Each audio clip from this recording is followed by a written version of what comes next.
Well, hello, White Sox fans, and welcome to another edition of the FutureSox Podcast. My name is Ian Eskridge. Joining me this evening is the managing editor of FutureSox, James Fox. How are you, James? Hey Ian, what's up, man? Sick of watching the White Sox already. Yeah, well, it's a FutureSox podcast. This is what I used to tell Mike, especially when, I used to joke about when we were with Sox Machine. I'm like, oh, this is, let Jim and Josh do this, and we would do the minor stuff. And now we have games to talk about. So Thank God. yeah, right. Yeah, so the White Sox are 1-8, but as James has mentioned, the minor league season is fully operational. I have some video here that I'm going to bring up. For those of you who are listening on podcast form, know that we stream on Sunday nights on YouTube and Twitch, and we do provide a lot of video content. So hop in the chat and say hello, subscribe, like it, please. Moving to minor league takeaways from this weekend. I guess overall for the week, because the Knights played the Tides this week. I guess we start in AAA. Colson Montgomery, I believe he had 7 or 8 hits this week. Yes. And, he had a fairly decent week. Pitching on the Knights, going against that just unfair Norfolk Tides lineup. You just gotta kind of feel bad for him, and just, I know everybody's panicking watching the Knights, thinking that they've got another White Sox down there in AAA. While that might be true, I would say that this is an unfair representation of what you're going to see for the rest of the year out of the Knights. Yeah, I think so too. This isn't like one of your night squads with 2 starting pitchers. Where it's like just embarrassing every night. Like the Norfolk Tides are absolutely insane. Like, I mean, this is why I think us and other outlets talked all off season about like finding a way to trade with the Orioles, right? Because like you could like give me 2 of any of those 5, like like, and it would have been fine. And like they're gonna have a decision to make at some point. I know it's not an Orioles podcast, but like like their big league team's good too. Like, how is Heston Kjerstad not in the big leagues? Like what like what are we doing? So, and even like the way it looks right now, like if the White Sox needed a reliever, we kind of talked off air, Perlander Baroa and Bailey Horn, are both on the 40 man. Like you couldn't bring either of those guys up right now. But it might be easier if you did for them. Like they'd be like, thank God. Like like I don't want to see those guys ever again. Yeah, the Tides were not merciful this weekend. I mean, as Heston Kjerstad put up possibly the most dominant 3 days of minor league baseball I've ever seen. I think he had 6 home runs and 20 RBIs in a 3-game span. I mean, it was just absolutely absurd. And yeah, the puns about the Tide going out. Yeah. I'm pretty sure that the Knights were just waiting for What if they played them to leave. what if they played their home games in Charlotte, that team? Oh man. I mean, because I mean, their pitching sucks too. I mean, the Knights had like 10 or 11 runs a few times. Like you should win most nights.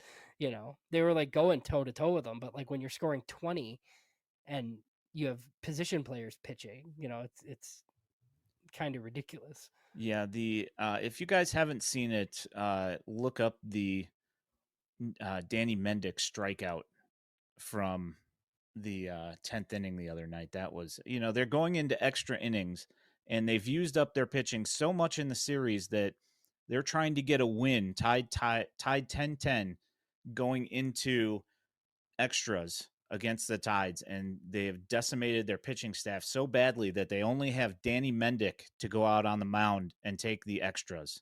And he surrendered the 11th and winning run, but he did get a strikeout, and it was on a nice 38-mile-an-hour ephus pitch, which was fairly entertaining.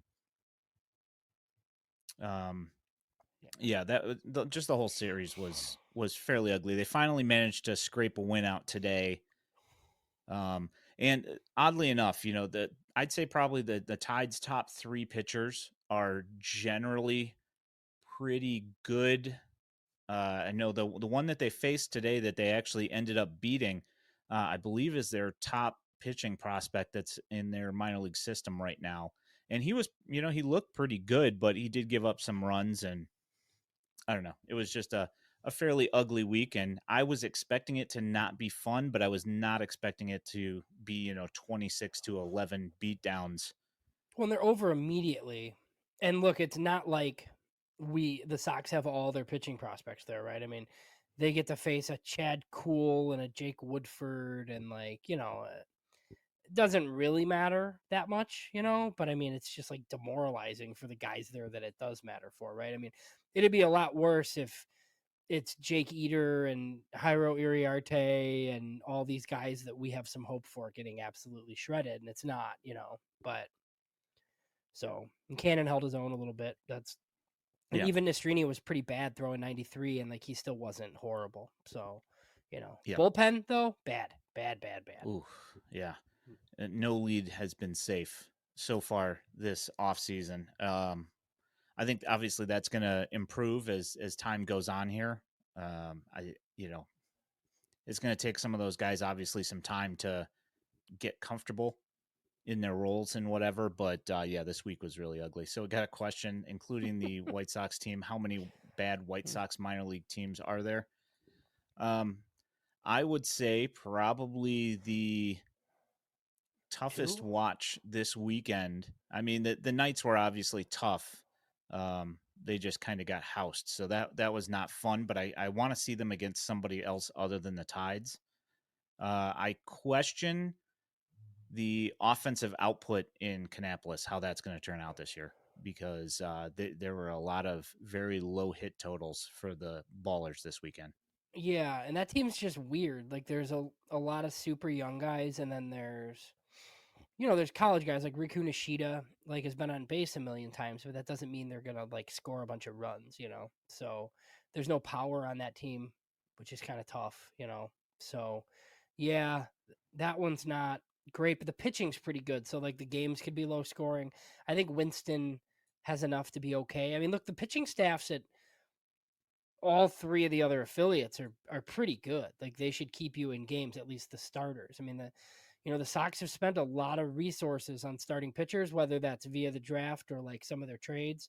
So the rotations are all pretty good. So they shouldn't be getting like blown out in most places. But I will say, like, there's a staggering lack of power like across the system. Like to me, anyways. I don't know if that's got to be a focus. I know you don't want to just like take a bunch of like first base mashers in drafts and stuff, but I mean they don't have enough power hitters.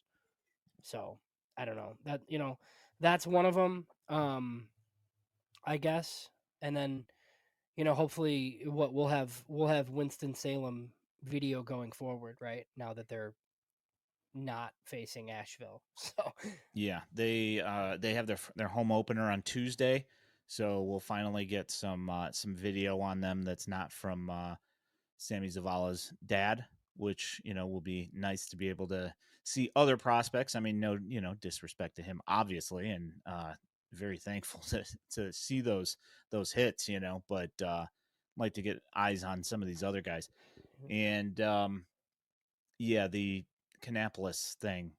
Uh, it seems like it's a bunch of very young guys and then some college guys. That's what it yeah. seems like, and that's the kind of output that you end up getting out of Kannapolis's offense. The starting pitching did look fairly decent though, and You had Keener go, you had Gordon, right? So yep, and Buckenstedt went today, and overall, he met some he had some bad defensive plays behind him. He went 4 and struck out 6, and he looked fairly decent. I'd say it was probably about like 70%. His runs were probably about 70% his issue. But yeah. yeah, he didn't look bad. And it's the arms look like they're fairly decent in Well, and I think Kannapolis. Kannapolis, like one of their highest upside guys, hasn't even gone yet. Eldrin Batista, he likely goes Tuesday or Wednesday, is my guess. I don't know how quickly Grant Taylor will be there, but like he's pretty interesting too, obviously. So, yeah, that rotation's decent. And then I think there's some guys in rookie ball that you'll see there later. So yeah, I mean, and look, Kannapolis will be like when you do the second half of Kannapolis, it's going to be a lot of guys they draft in July on that Kannapolis team. So because there won't be rookie ball at that time. So yeah, that team will look a lot different like as the season moves along. Yeah, I'm kind of curious about that, I mean, because we're in a completely different scenario than we've been in ever before. Yeah. So with the rookie ball ending, right before the draft, or it's right around the draft anyway. Yeah, it's like right there. So then guys will sign, they'll go to Arizona and basically play in like fake games. And then whenever they're like ready, they'll just go to Canny, is my guess. And then like if you took a George Wolkow again, right? Like a super toolsy high school guy, they just stay at the complex for the rest of the year and like we might get some backfield footage or something. But I think the biggest deal with that, and I know we didn't really mean to get into this, but they just with the amount of college pitchers that throw as much as they do, I think like scouting directors just felt like they didn't have enough pitching to run complex leagues that long because you draft these guys, but it doesn't mean you're throwing them a ton. Like even like Seth Keener, I think threw 7 innings or something. Like like after he was drafted, you just don't throw these guys that often. So this has been, this is completely off topic here, but I want to mention it since I don't want to forget about it. Your feelings on the amount of, we had Yuri Perez go down in Florida. Now we've got Strider having a damaged UCL. Some people are calling, the MLB Players Association is trying to petition to get the pitch clock taken off. Your thoughts on the pitch clock in general? Yeah, I mean, I think it's fine. I think the bigger issue is like just how these guys train, and you just look like, yeah, our bodies are not meant to do this, right? And I don't know if you ever read The Arm. It's great. I mean, it's more than 10 years old now, but I mean, Jeff Passan like wrote an entire book on this stuff. And at the end of it, he said, we have no idea. Like, because we don't like, and I see people like they look at pitching motions or like, oh, that guy's going to get hurt. Look how he throws. Like, we don't know. We have no idea. The only thing we know is that like, if guys throw 100 with nasty breakers, like they're probably going to have Tommy John at some point. Like they just probably are. And like you bake it in to like when you select pitchers, right? It's kind of like why, if you have 10, you have two, like we have 10 pitching prospects we're really excited about. Hopefully 2 of them are pretty good and like never get hurt. I mean, it's just, I don't know. I think the pitch clock's good. Like, could it be is it causal? I don't know. Right. I think it might have an effect. But I don't think the pitch clock's the reason why guys are getting hurt. I think the reason why guys are getting hurt is because everybody's just amped up to like go max velo and everything all the time, and it's just we're just not designed to do this because there's going to be more of them. Like this is why you make the Dylan Cease trade, right? And we like that trade, but I think a lot of people kind of thought like, oh, take him into the season and get more, which I get, but like I was scared to death of doing that because of this, and he blew out in high school, but it doesn't mean he won't again. Yeah. It's just like not worth it. So, but yeah, no, it's rough, man. You don't like seeing like stars go down, but I mean, it's almost just like it happens and you're like, okay, well, have the surgery and put them back out there, right? Because we're just like accustomed to seeing these guys like just be fine, like 15 months later or whatever it is. Yeah, and the only team with a record worse than the White Sox right now are the Marlins at 1-9, with one extra loss. And they just had Yuri Perez go down. They had lost Sandy Alcantara as well, so they're down their 2 stud pitch, 2 out of their 3 best pitchers. So I mean, it shouldn't really be a shock to them either.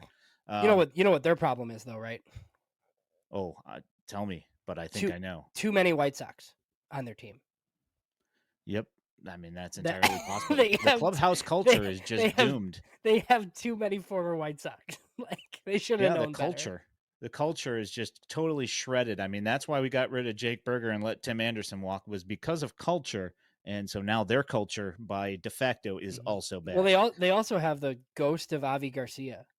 Oh, true. I forgot about that. Yeah. I forgot about him. Yeah. So a guy that I talk to on Twitter occasionally, his name is Maury Brown. His Twitter ad is at biz ball Maury, and he writes for Forbes. And I retweeted one of his tweets earlier, and some very interesting thoughts here on this whole pitch clock versus whatever's causing these injuries. And he says the use of fastball is down with increase in sliders and sweepers. We're seeing increased velocity of stuff with movement, and this is the ongoing trend. Also, the gun is becoming more of a focus starting in high school. TJ's surgery on kids is a cottage industry. All adds up. Says he talked to Pat Gillick, uh, and he got very serious when I asked him about contract lengths on pitchers due to durability issues. This was probably 2008. He said giving pitchers deals of 5 years is not something anyone should be doing. I mean, that right there. I mean, like the amount of people that are going slider first or 50%, like 50-50 fastball and slider, that's probably has a lot to do with it, I would guess. Well, and it's easy for like your Astros people, and like when this whole thing took over, right? When it's like your slider's great, throw it more. Like I get it, like it makes a lot of sense.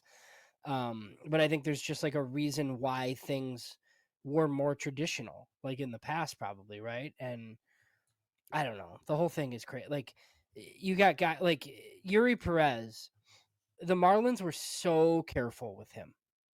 They did the whole piggyback thing. They're doing the whole thing that the White Sox are doing now with Noah Schultz, right? Like, oh, you can't let these guys throw this many pitches or this many innings or this or that or whatever. And like, it doesn't matter. Like, it just doesn't. Like, some guys are just gonna blow out, like because that's it's just like the way that it is. And then you have to take your medicine and hope they come back like the same or better, or you know what I mean, or close to that. So, and the Sox clearly haven't been afraid of it. Like in the draft specifically, they've actually like targeted guys because it's a bit of a market inefficiency. Like Paulette was supposed to be a top 20 pick, and Grant Taylor probably would have been too, and they get him a little bit later, and you got to wait for him. But we'll see. So, but yeah, I mean, there's just so many guys have it younger and younger. Yeah, Keith Law talked about this on his his top White Sox thoughts on the prospects. Said that one of the things that he's always worried about with guys that have TJ in college and drafting them without them having thrown again is not knowing what you're going to get out of these guys that were pre TJ, like spin rate darlings that everybody loved their stuff on, because you don't know what they're going to come back with and don't know if that same spin rate is still going to be there and if it's still got the same movement. So well, yeah, and even like it with the I don't know, the thing we did before, is that the first rebuild or no? Is that what it's called? Like Dylan Cease and so like Dylan Cease and Lucas Giolito both had it in high school. Like Dylan Cease was a 6th rounder. I mean, he was a top 20 talent in that class. I remember it at the time, but he went in the 6th round, and the Cubs paid him because he had TJ. And Lucas Giolito went 16th overall and then had it, I believe. He was supposed to be a top 5 pick too. So this has been common. But there's been a few like heavy hitters this week, right? So it's like in the news for sure. Yeah, I think that was the rebuild, and I think right now we're in the re-rebuild. The rebuild, So, okay. Yeah. I think that's the terminology, the correct terminology. With the rebuild manager. Oh man, yeah, and it's like he's your favorite guy, so we'll talk about him. And would you rather have Ricky Renteria or Pedro Grifol? Oh, dude, I would fast forward it and just keep Ricky this whole time if I could. If I knew they were hiring Tony. Because look, at the time, and you and I weren't together for this, obviously, but like I thought it was fine moving on from Ricky to make your push for like the long-term manager, right? But when I thought it was going to be Alex Cora or AJ Hinch, I was totally fine with it. And then I was like, wait, you're going to do what? Just bring Ricky back? Like, it would have been fine. At least he was likable. Yeah. He would like cook food and stuff for like the media and like like whatever it is. Yeah. Yeah, I mean, he got smoked in Oakland in that playoff series, 100%. Like, he was way out of his depth in that playoff series, but I would have much rather seen him come back the next year and had a bitch fest about that. Yeah. Complaining about whether that Rick Renteria came back. Yeah. I would have been much happier talking about that all the time instead of Tony La Russa. Well, the crazy thing about that was like, if Crochet doesn't get hurt, that might have worked. Like that plan might have worked. That was like not a terrible plan. You Yeah, get them to set up their lineup with all the lefties and then bring in Crochet. But then once he went down, they went to bad Rodon and all these. It was bad. That was really bad. that's what I was going to bring Yeah, up. The yeah. Rodon thing was He just was like a he complete was head scratcher. terrible, Yeah, and that's he where the was. next year we were all stunned at how good he was. Like, he was awesome. Like, I thought that guy was done. Yeah, well, he certainly has not been that great the last 2 years. So we'll see how I don't know. We'll see how he finishes out this year. But he did have that 1 year for us. He was phenomenal. So in 21. So moving on to Birmingham. Obviously, very pleasant surprise. They had a 3-game sweep of Chattanooga this weekend, and we saw Thorpe, we saw Eder today, and we saw who Jairo was it yesterday? Iriarte, yeah, Jairo Iriarte yesterday, yeah, which we didn't get a ton of innings out of either or any of those 3 starters, but the bullpen looked so good it didn't matter. So yeah. we had Addison Coffee last night look like the Addison Coffee that we were hoping that we were getting, and for the last month last year, and then the Arizona Fall League. His command went all over the place, but he came out and threw 17 out of 22, I think, for strikes yesterday. So, and then the lineup, it's not quite the Norfolk Tides, obviously, but in Double A, it's looked pretty good. Yeah, and one of the underrated guys, the guy that Jim Callis told us the White Sox love like quite a bit, Brooks Baldwin, man, he's playing well for that team. And I don't know how many guys you would talk about like before you even get to him. Like, that's how kind of loaded that team is. And you got Carroll there, and you got Brian Ramos, and all the outfielders and fan favorite Tim Elko, and Brooke Baldwin just you know keeps taking his vitamins. It's like, my God, like he had a big day today. Yeah, like the home run to center was substantial. It was really well struck, and yeah, he's looked really good, and he's taking walks, and we've got Terrell Tatum with like a 33% walk rate right now. He's got like 6 walks already or something like that this season in like I don't know, like 16 plate appearances or something like that. And I mean, and like the weird thing is like you got Brian Ramos who's batting 100 right now, Yeah. and they're still managing to do this.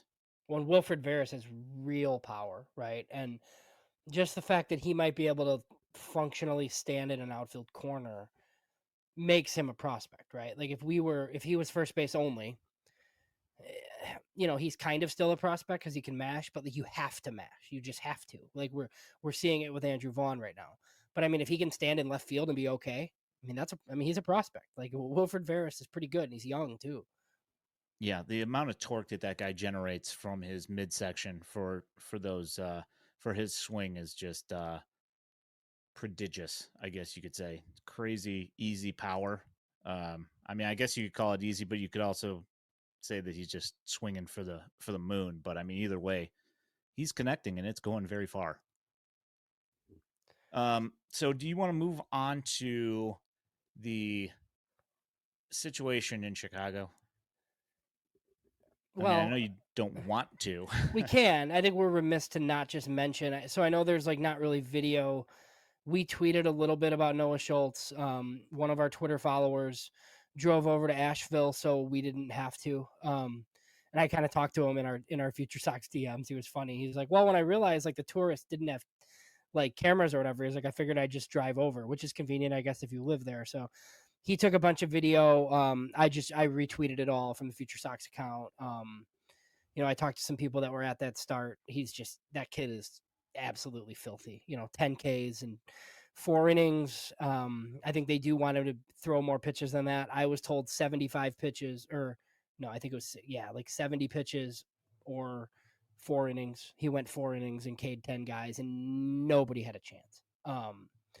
So we'll see. He's going to start every Saturday. Next week they're home right at Winston. So, I would imagine you'll have plenty of people there. I think Josh Norris, Baseball America, has already said that he's planning to be there. So I think when scouts and prospect writers and stuff know that he's starting every Saturday.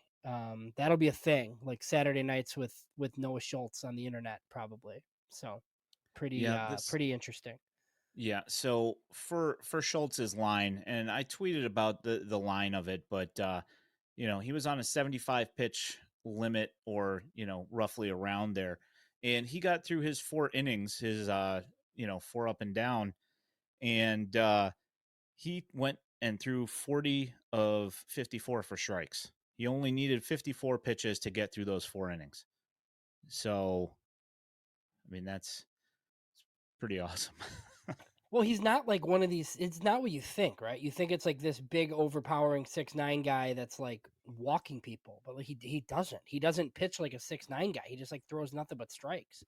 And then if he gets an advantageous counts, like you can't hit the slider, so it's just like over, So it's look. I mean, you're talking. And I know the whole, like, there's a lot of people that think there's no such thing as a pitching prospect, and I get it, right? We just talked about the arm stuff, but I mean, if he does this all year, he's a top 10 prospect in baseball and the best left-handed starter in all of the minors. Like, he is that nasty. It's wonderful to watch. I can't wait to get video and actually be able to watch the movement on the pitches. And so, as an aside here, I'm going to take this moment right now to complain about Charlotte. And I don't know who thought it was a good idea to move the center field camera into right center field, so you have an angled, a really weird angle from the pitcher to home plate. Blows my mind. It is like, it's awful. I don't know who decided on that camera angle, but it's terrible. Did they also change the logo again? So they had the new uniforms last year. Okay. So they're the same ones as last year then. Okay. Yeah, as far as I know. I think I'll so. look again. They're just always different. I feel like they're different colors. And I know minor league teams like always do this, right? Where they like whatever, they have their theme nights or whatever. But yeah, I just feel like they're always in different. They're blue one year, and then they're gold, and then they're like whatever. But yeah, they're like the Oregon Ducks. They've got 35 different combinations of uniforms that they can wear. That's how many relief pitchers they've used too so far on the year, like against the Norfolk Tides. Holy cow! That was painful, because even the games that they were in the lead, I was like, "There's no way that they're going to outslug the Tides. There's just no way." And then finally today, the Tides were like, "All right, you know what? We're tired of scoring, double-digit runs. We're just going to let you guys have this one." And then, so they kept Peyton Burdick in check though, didn't they?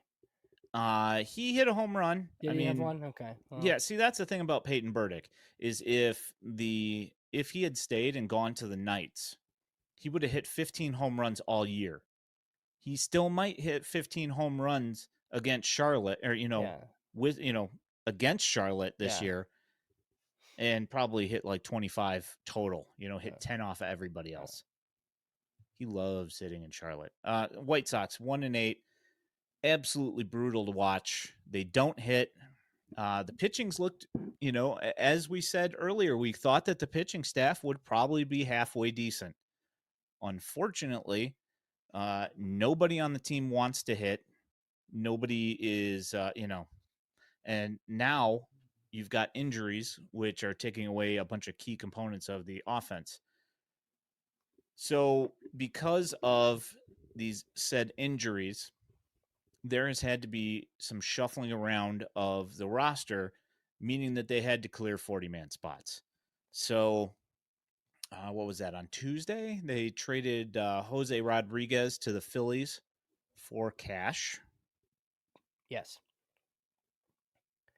Which basically means like they were going to lose him on waivers, is my guess.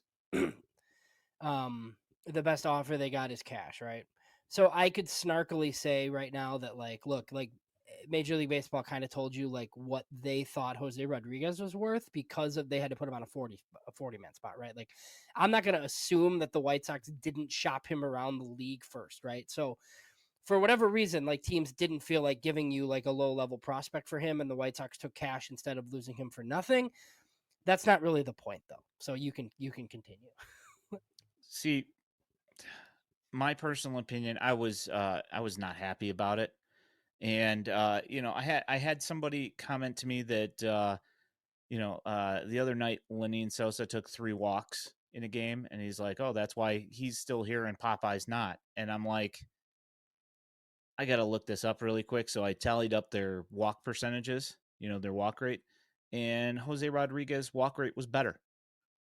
So I'm not really entirely sure. And, me and you had talked about this, obviously off air about, the possibility of there being something else going on, because we're trying to figure out why you would let a guy with 20 home runs coming off of a hamate injury and 30 plus stolen bases with a plus glove at second base, why you would just let a guy like that walk.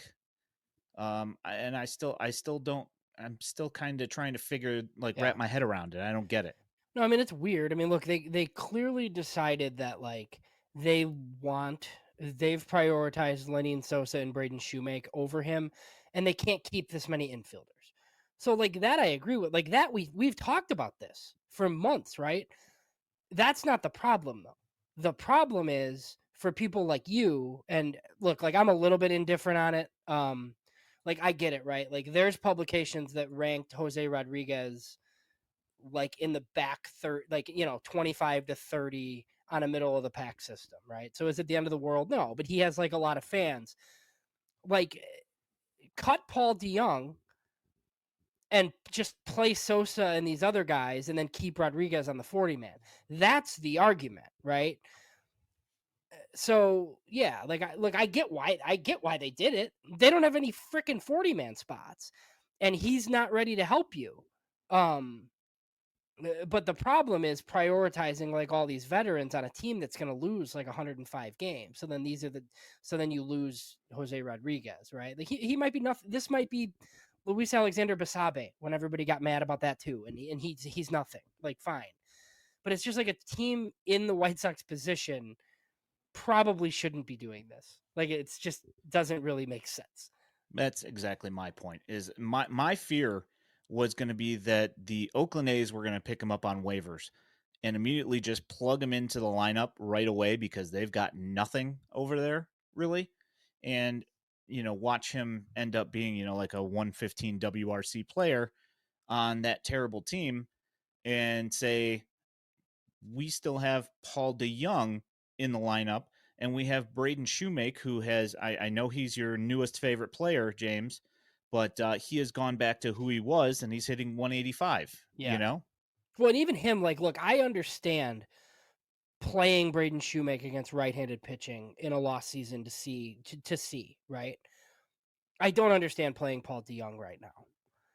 Like, if that was your placeholder on a team that was going to be 500 until your top prospect is ready, I get it. But they're awful.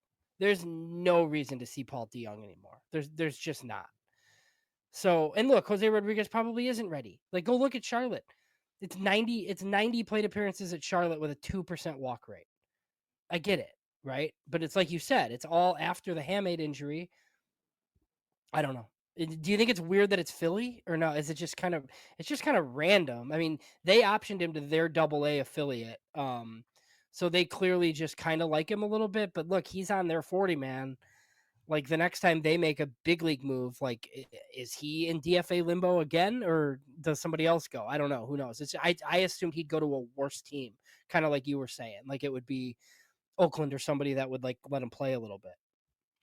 Yeah, I found it kind of strange. I didn't understand that whole thing, and so with Charlotte, we talk about how the bullpen's been.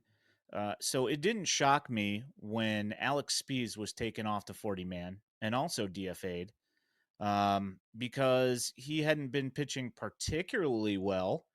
But then again, we're talking about what, like 8 games into the season or whatever, 7 games into the season when he was DFA'd, and so now you find out that he's also been traded for cash considerations. Um, I mean, he got rocked too by Norfolk, right? He did, yeah. Like, And he gave up a home run against the Redbirds as well yeah, in the last but series. I mean, couldn't you argue that like, I mean, just throw him in the majors instead of whoever, Dominic Leone, Brian Shaw. Like, look, I'm not gonna sit here and argue that Bailey Horn and Prelander Baroa and Alex Speas are like ready to pitch out of a big league bullpen. Like, I can't really make that argument. But I mean, he has way more upside than guys that are in your current bullpen. And those are guys that you're going to have to get rid of probably soon anyway. And you don't have anybody to replace him with. I mean, it's the same thing. Like, you're going to give up a kid to add Justin Anderson next week. You know, I mean, this is just kind of the position you're in. Like, they don't have, like, John Brebbia is in a walking boot and he's on the White Sox because they literally don't have anybody to bring up for him. So my guess is like he's a roster move tomorrow for whoever's starting, and then they'll figure out the rest later. You know what I mean? It'll just be like a day-to-day thing. Like, people are like, oh, they're playing short or whatever. Like, they literally don't have anybody to bring up unless you want to see Bailey Horn right now. Yeah, they've done quite the job with their 40-man roster. And we talked about this before any of this was necessarily an issue, that they were going to have a hard time getting, they were going to have to figure out who they were going to get rid of off the 40-man. And it just so happens that they waited until we're in the second week of the season, or second week of the season here, to finally start figuring out things with this 40-man, because they kind of have to now because of the injuries. Well, they were going to have to trim eventually. Like, we said that, especially if you keep adding stupid veterans for no reason. Like, Bob Nightingale today mentions Tommy Pham again. Why? Like, what does that do for you?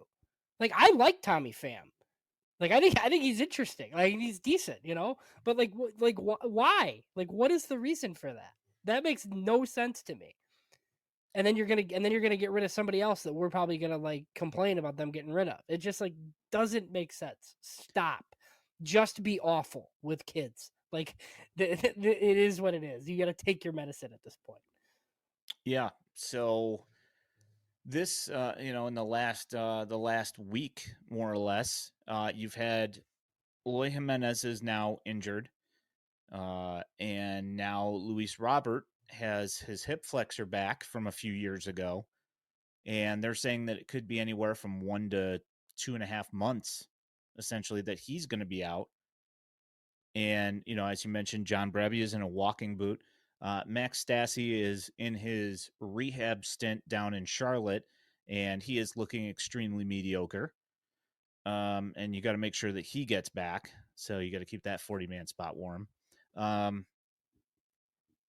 Where are we at here with the White Sox? Are we going to? Do you think that they're going to go and start jettisoning some of these older players to start playing some younger players, just because? I mean, this team's not going to win anything. The fans are fed up. Yeah, I mean, The laughing stock of Major League Baseball. At what point do you stop pretending that this is not a complete tear down to the studs and reworking of the entire roster? yeah, I mean, it does. I just, like, I think I don't know if I said it on air or off, but like Nicky Lopez, right? Has some utility. Like, if that guy's your utility guy and you have him as like your whatever, he can play some second, some short, he can be on the team, right? But Paul DeJong, that doesn't make any sense.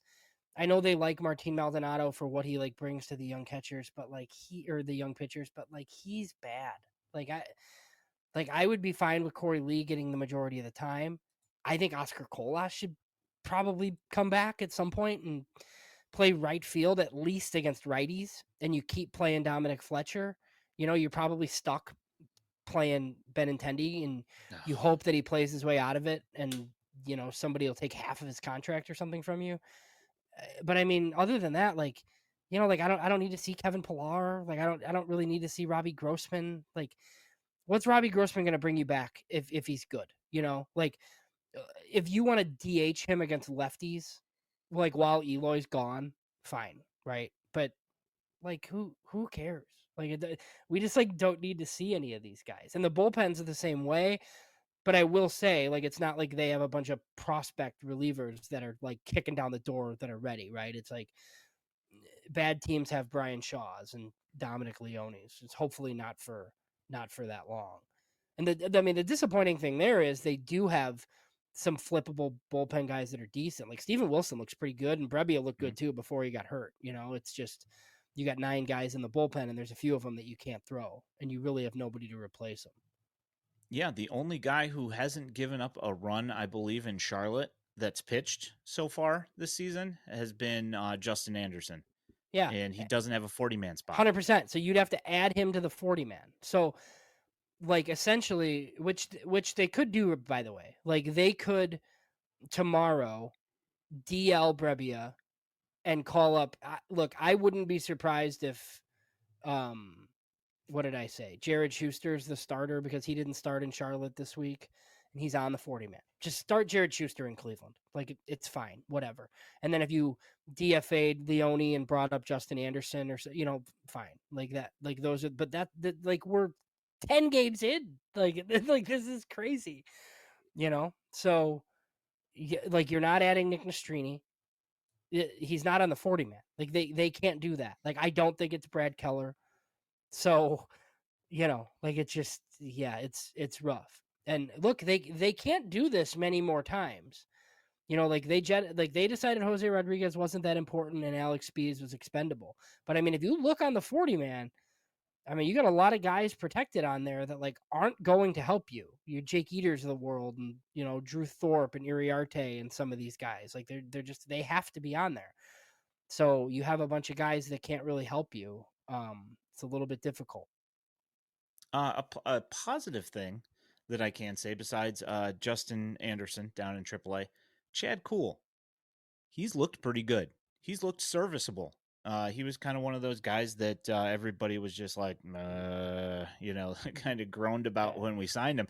But I will say he's looked pretty good actually, and he like held the Tides in check today.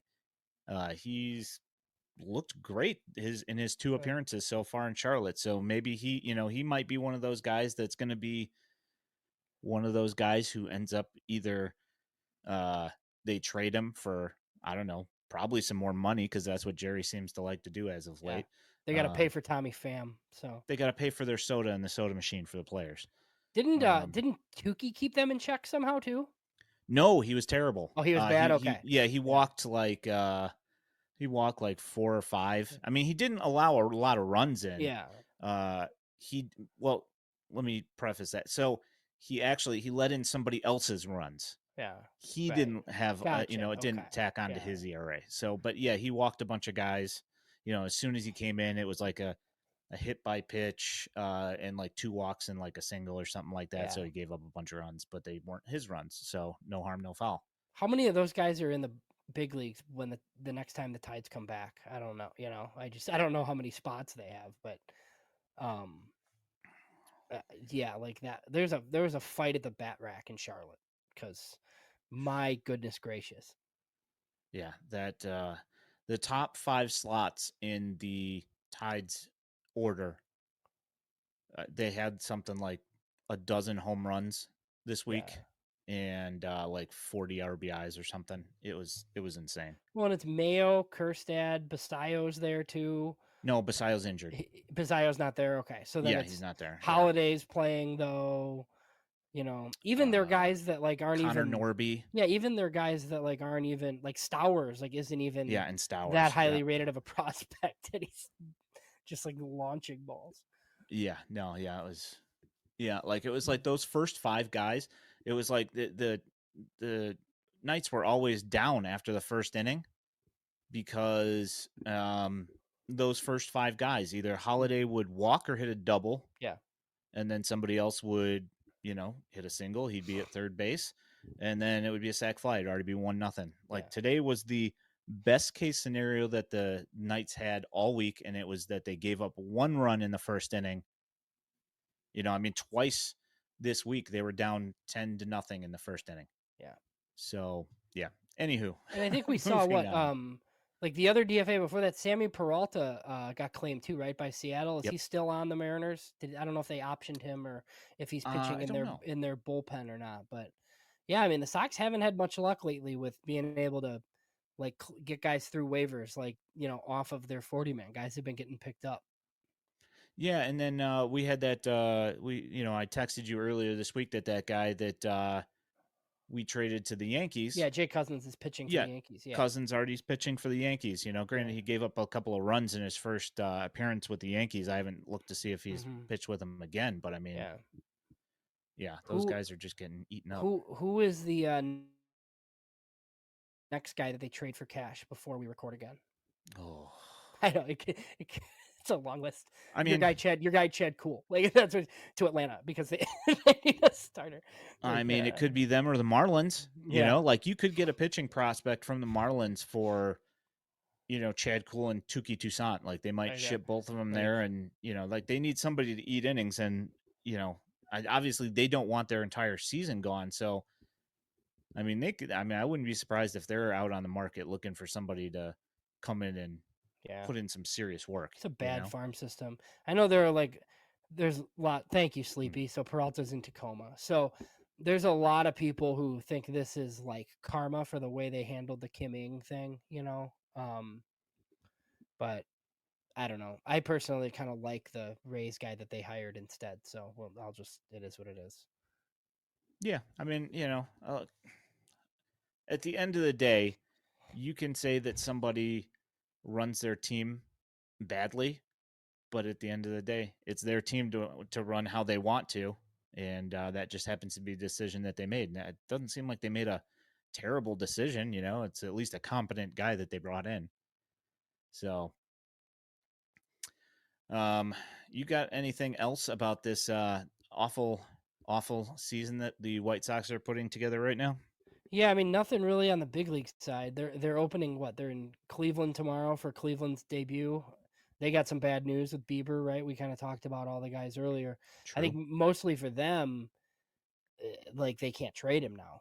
That they usually are pretty smart and get well out ahead of that, and this time they're going to get burned by it. It seems like. So, yeah, I mentioned something to you earlier. So there's at not cease on Twitter. Okay, mentioned something. He said, so this is in reference to Samuel Zavala, and you showed the home run earlier, and he's had some success already in high A. So 18-year-olds who've had a WRC plus of 140 or higher in A ball, so low A, 200 plate appearances, like as an 18-year-old. Okay, so this is since 2016. So he did it. Samuel Zavala did it, along with Wander Franco, Samuel Basayo, Julio Rodriguez, Jackson Churio, Fernando Tatis Jr., and Vladimir Guerrero Jr. So pretty good. And then he did go to high A last year after that and wasn't great, in kind of a smaller sample. And now he's in high A for the White Sox. So we will see. You don't say. Yeah. Xavier. Hello, sir. So, read this comment that's in here. Living Lattes here says, we need more Greg Maddux type pitchers. Aaron Nola hasn't had TJ. Yeah. So, Drew Thorpe's, baby. Drew Thorpe, Mason Adams, Connor McCullough. The White Sox do have a bunch of guys in the minors that do have that kind of, blueprint-ish type thing, where they are command first and not that high velocity crazy stuff that you're seeing out of some of these guys. So Did Kyle Hendricks have it? I don't know. I don't know if he ever did, but it's interesting. Well, but I mean, even like Davis Martin, is kind of one of those guys, and he blew out. I don't think we know, guys. Like I just don't. I just think it's so like some guys just their elbows just go and then they fix it and then hopefully it doesn't go again. Like Lucas Giolito is a scary proposition. I mean, that's the second one. Like, is he a reliever when he returns? Like, I don't know. I mean, there's not a long history of guys with two that come back and they're great. I mean, there's guys pitching in the big leagues with two. There are, like, and Gio Smart and he'll probably figure it out. But I mean, that's brutal. Like once guys have had it in high school, you're more likely, I feel like, to have a second one because you're going to pitch for so long. So like 10 years in, That's probably about where we are with Giolito. Whereas I kind of feel like if a guy has it in his mid-20s, they're probably good. Like Garrett Crochet had it and he looks pretty damn good. So, but he didn't last year. Sometimes it takes a while. Yeah, that's the odd thing about Crochet is, like he came back from TJ, and usually the first thing to come back is the velocity, and then the second thing to come back is the command. Along with the command, Yeah. along with longer stamina on the mound, and he's one of those guys that it just took longer for the velocity to come back because he was pitching 1 inning relief stints last year, and he was throwing 95. So. Well, because what was like, you saw a lot of Peyton Pillette last year. He didn't look like he looked at Arkansas. He was okay, but his stuff was clearly not back all the way. So he should start, early in the week for Winston too. We'll get a chance to see him hopefully. Yeah, he was another one of those guys that's like kind of flipped. Like his command was okay, but his velocity's not back. It's still not back as far as I've seen. Like we haven't seen any of that 99 stuff that he had when he was with Arkansas. Right. I don't know if we ever will. I mean, it could be that he's a guy that lives at 95, 96, and that's just where he ends up. Yeah. But it seemed like, the curveball was pretty good last year. So the spin rates are fairly decent. It's just whether or not he can maintain the dominance that he had in college. Right. With a slightly lower velo. Well, and there's other pitchers too, like Tanner McDougal. We'll see this week. He did look good last year after. Like his stuff looked like, I think, even better, I would say. So, that's a guy that's like a riser in this system. You'll have Grant Taylor pitching the year after it. So, you'll kind of have to see if, is it a velocity issue or a stuff issue for him? I mean, he's a super analytical dude. So I think he'll get the most out of whatever he has. But yeah, we'll see him eventually too. Yep. So you got anything else this week? No, I think some the bonus pool stuff came out for the draft and for international. I kind of want to talk about that next week. Give you an opportunity to we'll show some college highlights of some of these studs that are going to be at the top of the draft. We got a while, but since the qualifying offer stuff is done, we know exactly how much the White Sox have to spend now. So I'm going to write something on it. We'll talk about that next Sunday. Yep.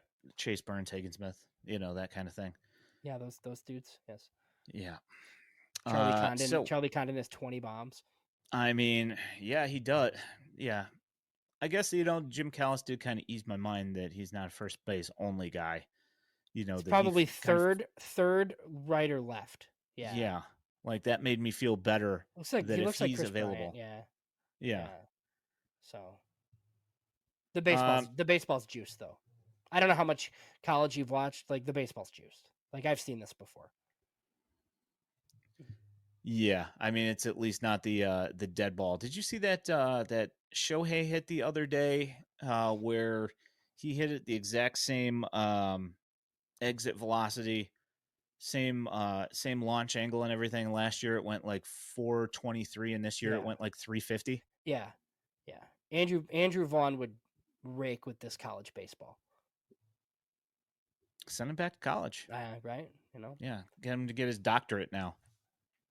Use up some of that extra eligibility. So if you guys have not been paying attention to FutureSox in the last week, we have released a bunch of prospect lists, positional prospect lists. We've also released affiliate previews of all of the org affiliates. We've talked to Elijah talked to Dan Haloti with the Cannonballers the other day. James and I talked with Andrew Murphy on Wednesday, and Jeff and Elijah talked to Kurt Bloom with the Barons the other day. Those are all available in podcast form and as video on YouTube. You can find all of this stuff at futuresox.net, where you can find a Patreon link to support us if you like our content. We would appreciate that. My name is Ian Eskridge at Daily White Sox. He is James Fox at JamesFox917. Our FutureSox account is at FutureSox. We have 2 other streams / podcasts on this platform currently going. We have the Roundup with Elijah and Jeff, which is usually on Monday nights, but does not stream. So it comes out on video and podcast form on Tuesday. And on Tuesday night, we have Nick Morawski and Danny Miller with Hot Takes and Heaters, which is live on YouTube and Twitch. Thank you so much for coming and talking White Sox org baseball with us this evening. We will talk to you guys next week. We are on every Sunday night at 8 p.m. Thank you so much.